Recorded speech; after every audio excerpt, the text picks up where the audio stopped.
आज के कवि हैं हमारे पाश। भारत मेरे सम्मान का सबसे महान शब्द, जहाँ कहीं भी प्रयोग किया जाए बाकी सभी शब्द अर्थहीन हो जाते हैं। यानी भारत के प्रति जो अपनी भक्ति है, देशभक्ति को दिखाते हुए यहाँ पर जो कवि हैं वो ये बता रहे हैं कि जहाँ पर भी भारत शब्द का प्रयोग होता है, उनके महान देश का नाम या ये शब्द जब भी कहीं प्रयोग होगा तो उसके आगे सभी शब्द जो हैं वो अर्थहीन हो जाएंगे, बिना अर्थ के हो जाएंगे, फीके पड़ जाएंगे। और ये उनकी रचना बीच का रास्ता नहीं होता से लिया गया है। तो कवि के बारे में पढ़ेंगे, उनके विषय में जानकारी लेंगे, जीवन परिचय पढ़ेंगे, साथ ही साहित्यिक परिचय भी उनका हम समझेंगे यहाँ इस भाग में। पाश का मूल यानी कि असली नाम अवतार सिंह संधू है। इनका जन्म सन 1950 में तलवंडी सलेम गांव, जिला जालंधर, पंजाब में हुआ। इनकी कुछ प्रमुख रचनाएं हैं। प्रमुख यानी कि जो बहुत ज़्यादा प्रसिद्ध हैं, जो उन्हीं में से कुछ प्रमुख रचनाएं जो हैं आपको सिर्फ यहाँ पे बताई जा रही हैं। तो प्रमुख रचनाओं में है लौह कथा, उड़दे बाजा मगर, साडे समिया बिच, लड़ेंगे साथी, ये सब पंजाबी रचनाएं हैं इनकी। बीच का रास्ता नहीं होता, लहू है कि तब भी गाता है, ये हिंदी अनुवाद है इनके। इनकी मृत्यु सन 1988 में हुई। पाश समकालीन पंजाबी साहित्य के महत्वपूर्ण कवि माने जाते हैं। पंजाबी साहित्य के ये साहित्यकार हैं, कवि हैं, लेखक हैं हमारे। पाश इनका नाम समकालीन पंजाबी साहित्य के साहित्यकार रहे हैं और उनमें के ये महत्वपूर्ण कवि माने जाते हैं। मध्यवर्गीय किसान परिवार में जन्मे पाश की शिक्षा जो है अनियमित ढंग से स्नातक तक हुई। मध्यवर्गीय मिडिल क्लास फैमिली में इनका जन्म हुआ है, किसान फैमिली में जन्म हुआ है। और जो पाश की जो शिक्षा है वो अनियमित ढंग से, यानी कि बहुत ही प्रॉपर तरीके से इनकी शिक्षा नहीं चल पाई है, अनियमित ही रही है। और बिना नियम के चलते हुए इन्होंने शिक्षा किसी तरीके से स्नातक तक पूरी की है। स्नातक यानी ग्रेजुएशन। तो अनियमित ढंग से उन्होंने किसी तरीके से उनकी जो शिक्षा है वो ग्रेजुएशन तक पूरी हुई है। पाश जन आंदोलनों से जुड़े रहे और विद्रोही कविता का नया सौंदर्य विधान विकसित कर उसे तीखा किंतु सृजनात्मक तेवर दिया। पाश जो है वो जन आंदोलनों से जुड़े रहे और वहाँ पर उन्होंने उससे संबंधित विद्रोही जो कविताएं हैं, वो कविताएं जिनमें विद्रोह का स्वर फूटता है, उसका नया सौंदर्य विधान, उसको नए तरीके से सौंदर्य विधान उसका किया और विकसित करके उसको इस फॉर्म में विकसित करते हुए उसे तीखा किया, उसे और भी ज़्यादा शार्प किया, यानी उसमें अपने विद्रोह को और भी ज़्यादा बड़े स्तर पर दिखाया, परंतु सृजनात्मक तेवर दिया। सृजनात्मक अपनी क्रिएटिविटी को जो है उसमें उन्होंने साथ में शामिल किया। पाश की जो कविताएं हैं वो विचार और भाव के सुंदर संयोजन से बनी गहरी राजनीतिक कविताएं हैं। जो पाश की कविताएं हैं, जो उनके द्वारा लिखी कविताएं हैं, उनमें विचार तो है और भाव भी है, यानी थॉट भी है, इमोशंस भी हैं, और उन दोनों का सुंदर संयोजन हुआ है। यानी कि जरूरी नहीं कि ये हर कोई अपनी कविता में विचार और भाव दोनों डाले, विचार ही डालता है सिर्फ या फिर भाव डालता है, लेकिन पाश ने अपनी कविताओं में विचार भी डाला है, भाव भी डाला है, और इसका सुंदर संयोजन करके इससे जो उनकी कविता तैयार हुई है वो एक गहरी राजनीतिक कविता है। डीप पॉलिटिकल व्यू लेते हुए ये एक कविता है जिसमें पॉलिटिकल एस्पेक्ट आपको वहाँ पर दिखाए जाएंगे, जिनमें लोक संस्कृति और परंपरा का जो गहरा बोध है, बोध यानी समझ या फिर जानकारी, यानी इन कविताओं में जिनमें राजनीति का पुट मिलता है उनमें लोक संस्कृति भी मिलेगी और परंपरा का जो गहरा संबंध है, बोध है, जानकारी है, वो भी मिलेगी। पाश जो है जन सामान्य यानी आम जनता की जो जनता है जो, तो पाश जो है वो जन सामान्य की घटनाओं पर आउटसाइडर की तरह प्रतिक्रिया व्यक्त नहीं करते, बल्कि इनकी कविताओं में वह व्यथा, निराशा और गुस्सा भी नजर आता है। तो पाश जब जन सामान्य के लिए लिखते हैं, आम जनता के लिए लिखते हैं, तो जन सामान्य की जो घटनाएं हैं उस पर जब वो लिखते हैं तो अपने आप को आउटसाइडर फील करते हुए नहीं लिखते। कि आउटसाइडर कहने का मतलब ये है कि वहाँ पर ऐसा हुआ, तो इस तरीके से बताना कि हम उस जोन से रिलेटेड नहीं हैं। और आप जब इस तरीके से लिखते हैं कि जैसे आपने अपना जीवन बिताया, आप उस सब जगह को समझते हैं, चीज़ों को समझते हैं, तो यहाँ पे उन्होंने अपने आप को आउटसाइडर की तरह नहीं दिखाया, उसकी तरह प्रतिक्रिया नहीं दी, अपनी व्यक्त नहीं किया है उस तरीके से, बल्कि इनकी कविताओं में वह व्यथा यानी वो समस्या, परेशानी, निराशा और गुस्सा भी नजर आता है जो गहरी संपृक्तता के बगैर संभव ही नहीं है।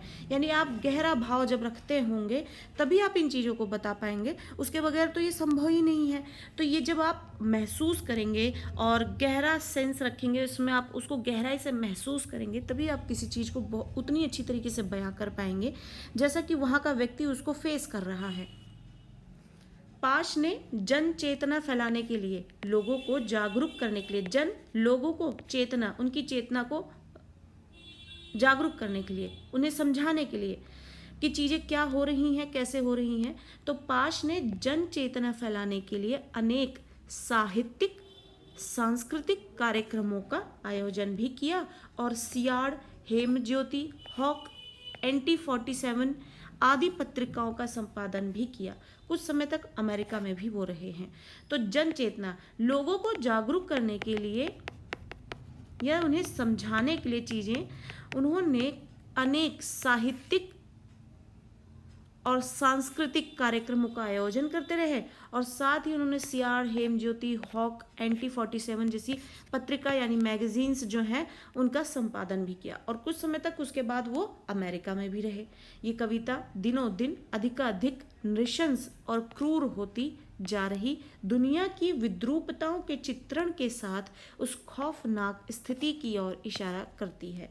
तो यहाँ पर उस कविता को जब हम पढ़ेंगे, ये कविता कि खतरनाक, सबसे खतरनाक, तो इस कविता के अंतर्गत क्या विषय लेकर आए हैं हमारे कवि, वो हम पढ़ रहे हैं। यहाँ पर एक संक्षिप्त सी जानकारी मिल रही है कि सबसे खतरनाक कविता में कवि कौन सा विषय लेकर आए हैं, क्या पॉइंट ऑफ व्यू जो है वो सामने रखना चाह रहे हैं। तो ये कविता जो है दिन पर दिन अधिकाधिक यानी बहुत ज़्यादा स्पीडली बढ़ रही है चीज़ें, लोग कितना क्रूर हो रहे हैं, नृशंस हो रहे हैं, लोगों में इमोशंस हैं ही नहीं, दूसरों की पीड़ा को पीड़ा नहीं समझ रहे हैं, ऐसे भाव बढ़ते जा रहे हैं।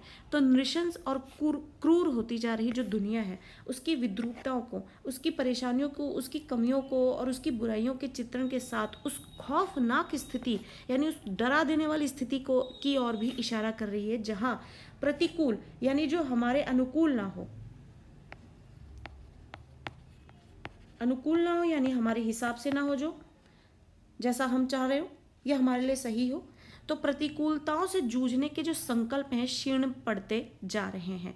पहले लोगों में इतनी हिम्मत होती थी कि थोड़ी सी आप परिस्थितियां खराब हुई तो उससे व्यक्ति दो चार हो लेता था, उस सिचुएशन को झेलने की क्षमता रखता था। लेकिन आज के टाइम पे लोग दूसरों को मुसीबत में डाल के अपने जीवन को बेहतरीन रखना चाहते हैं, लोगों के दुख को दुख नहीं समझते, उनकी दुख में इजाफा करना ज़्यादा जरूरी और बेहतरीन समझते हैं। तो प्रतिकूलताओं से जूझने के जो संकल्प हैं, संकल्प यानी दृढ़ शक्ति जो है वो क्षीण यानी कमजोर होती जा रही है। पथराई आंखों सी तटस्थता, पथराई आंखों सी, पत्थर जिसमें जान नहीं होती, आपकी आंखें जो हर चीज़ देख रही हैं और देखने के बाद भी, आपने बहुत लोगों को ऐसे देखा होगा कि सब सारी सिचुएशन उन्होंने देखी हो, रोड पे कुछ लड़ाई हो गई, झगड़ा हो गया, लोगों ने सबने देखा, उनसे पूछा जा रहा है कि अब झगड़े का असल जो कारण है वो पता लग जाए, तो इतने लोग खड़े होकर देख रहे हैं, उनसे पूछा जाएगा तो वो यही कहेंगे हमने कुछ नहीं देखा, हमें कुछ नहीं मालूम। तो ऐसे लोगों के लिए ही उदाहरण है ये पथराई आंखों सी तटस्थता। तटस्थता मतलब किसी भी पक्ष में ना होना। तो अगर कोई देखकर भी अनजाना बन रहा है, इस स्थिति में आ जाना मनुष्य का कवि की असहमति है, यानी कवि जो है इस सिचुएशन को सह नहीं पा रहा, इससे असहमत हो रहा है कि लोगों को ऐसा नहीं होना चाहिए। क्या अब उनमें इतनी हिम्मत नहीं रह गई है कि वो जो देखा आंखों देखा हाल है उसको बयां कर सके, हिम्मत नहीं है उनमें, या फिर वो लोगों की मदद नहीं करना चाहते? ऐसा कौन सा हाल है? ये सबसे खतरनाक स्थिति है कि जब व्यक्ति के अंदर में हिम्मत नहीं होती है, वो सिचुएशंस को, जो प्रतिकूल परिस्थितियां हैं उनसे दो चार नहीं होना चाहता है। उनके अंदर इंसानियत खत्म हो गई है कि वो सब कुछ जानते हुए भी अनजान बनते हैं। तो पथराई आंखों से तटस्थता से कवि जो है वो असहमत दिख रहा है। यहाँ पर कवि इस प्रतिकूलता की तरफ विशेष संकेत करता है जहाँ आत्मा के सवाल बेमानी हो जाते हैं। तो जड़ स्थितियों को बदलने की प्यास के मर जाने और बेहतर भविष्य के सपनों के गुम हो जाने को कवि सबसे खतरनाक स्थिति मानता है। ये पॉइंट जो है बहुत ही स्ट्रॉन्ग पॉइंट है, पूरी कविता आपको समझा सकता है। इसका जो सार है, जड़ स्थितियों जिनमें कोई जान नहीं है, रस नहीं है, जड़ स्थितियों को बदलने की प्यास, यानी कि ऐसी सिचुएशन जो चल रही हैं आसपास कवि देख रहा है अपने, वो उस चीज़ को स्वीकार नहीं कर पा रहा। कैसी चीज़ है कि आप कुछ भी देख रहे हैं, आप उसके लिए लड़ नहीं सकते, आप में हिम्मत नहीं है, आप में प्रतिकूल परिस्थितियों के समक्ष खड़े होने की हिम्मत नहीं है।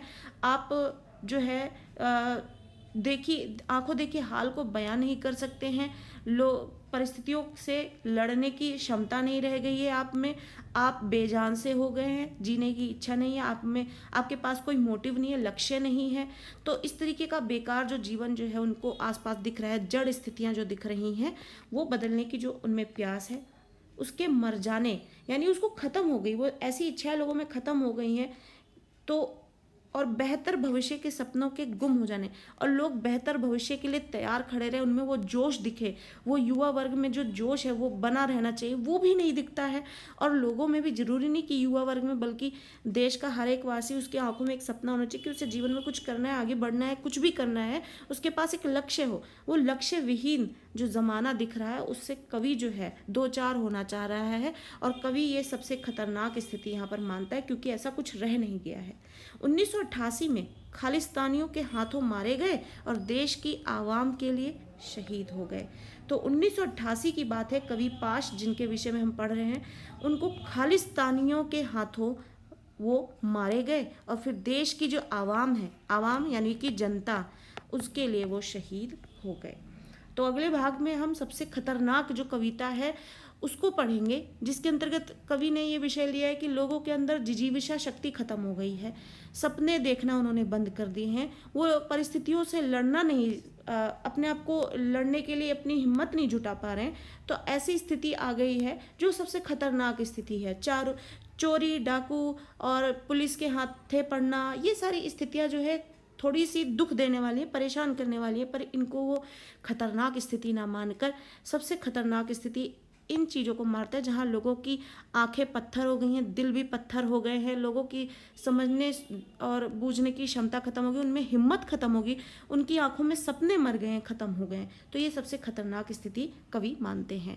आई होप कि आपको यहाँ पर कवि पाश का जो जीवन परिचय हमने पढ़ा, उनका जो साहित्यिक परिचय पढ़ा, वो आपको बहुत अच्छे से समझ में आया होगा। अगले भाग में हम कविता को उनकी लाइन टू लाइन एक्सप्लेनेशन के साथ समझने की पूरी कोशिश करेंगे। कविता इजी है, जो वर्ड टू वर्ड अगर आपको समझना है तो कविता बहुत इजी है, लेकिन जो हिडन मीनिंग होता है उसको समझना बहुत ज़रूरी होता है, जिसको हम पूरी तरीके से समझने की कोशिश करेंगे। चैनल के साथ यूं ही बने रहें। वीडियो अच्छी लगी है तो ज़रूर लाइक करना, ज़्यादा से ज़्यादा शेयर करना, और कविता आपको लाइन टू लाइन एक्सप्लेनेशन के साथ मिल सके, इसके लिए टाइमली अपडेट मिल सके आपको, चैनल को सब्सक्राइब करना ना भूलें।